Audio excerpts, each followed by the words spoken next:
ممتازين يعني قوي قوي قوي. اتفضل يا بيه. انا بس الاول كنت عايز ارد على الصحفيه اللي بتقول الجمهور التونسي محجوز في استاد القاهره. لا، اللي انا عايز اقوله لحضرتك ان الاتوبيسات دخلت لهم لحد المدرجات، وانا بنفسي جايبين لهم ميه وعصاير للجمهور المصري التونسي، عصاير، ولحد ما ركبوا وراحوا هم نازلين في احسن فنادق في القاهره وراكبين احسن اتوبيسات في مصر ومعاهم احسن عربيات في القاهره يعني. عايز اقول لك ان هم احنا كارمينه. لكن أكيد. الاعتداء اللي انا شفته ده يعني انا ما شفتوش. انا بقالي 9 سنين رئيس هيئه استاد القاهره، عمري ما شفت نظام بالشكل ده او الضرب بالافتراء ده او يخطفوا طفايه الحريق من العسكري اللي قاعد يامنهم ويحافظ عليهم لو حصل لا قدر الله اي حاجه، يامنهم يمسكوه يضربوه بالوحشيه دي. ما بقتش اشقاء يا كابتن. انا معاك، بس انا بتكلم ان دول قله من الغوغائيه لكن لا يمثلوا جمهور تونس. جمهور تونس جمهور عريض وجمهور كبير وجمهور، لكن دولت مجموعه زي ما انت وصفتهم منتهى الافتراء والغوغائيه يعني. عايز اقول لك حاجه ثانيه يا كابتن، انهم كلهم مخمورين. اوكي. لا عتاب عليهم يا سياده اللواء بقى. والله بجد يا عزيز بيه، لا عتاب عليهم بقى خلاص. مخمورين. البنات والستات اللي معاهم داخلين بالشماريخ في اماكن حساسه عندهم. واخد بال حضرتك؟ هربوها ازاي؟ يقصد هربوها ازاي؟ المصري تعفف ان هو يعني يخش معاهم في القصه دي عشان برضو ما يبقاش احنا تجاوزنا وعملنا. طبعا، وده الاسلوب الحالي بيبقى رخيص في مساله تهريب الشماريخ والحاجات. بالظبط كده. نعم بالظبط كده.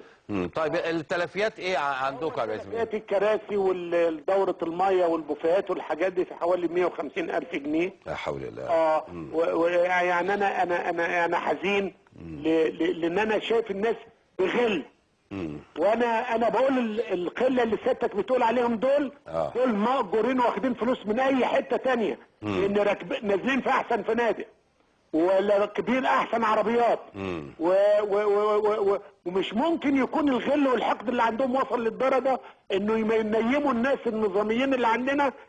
طب ما الشرطه تتعامل معهم وتعمل معهم اكتر من كده. كان سهل جدا. سهل جدا. بس الحقيقه الشرطه كانت محترمه وعظيمه. الشاعر ضبط نفسه وضبط الناس وحافظ عليهم، لان لو كان حصل اي حاجه تانية كنا هتبقى مشكله اكبر من اللي احنا فيها. مظبوط. وتم تحرير محاضر لل11. هو في 11 واحد يا كابتن مدحت. نعم. محجوزين. الجمهور كله زي ما انا بقول لحضرتك ركب الاتوبيسات وراح للفنادق بتاعته. في محجوزين.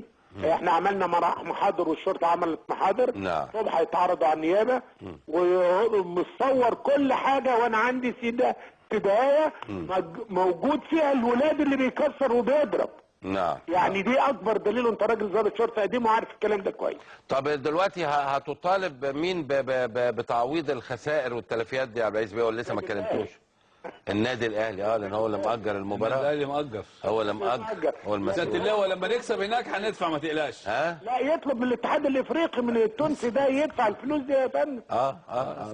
المفروض بس الله يكون في عونك. والله انت من بكره رحله عذاب لاعاده تجهيز الاستاد مره ثانيه في الاماكن دي. مش عايز اقول لك، يمكن انا بتمرن على الاستادات هناك، مش عايز اقول لك سياده اللواء عامل ايه في الاستاد. استاد القاهره. ما شاء الله ما شاء الله.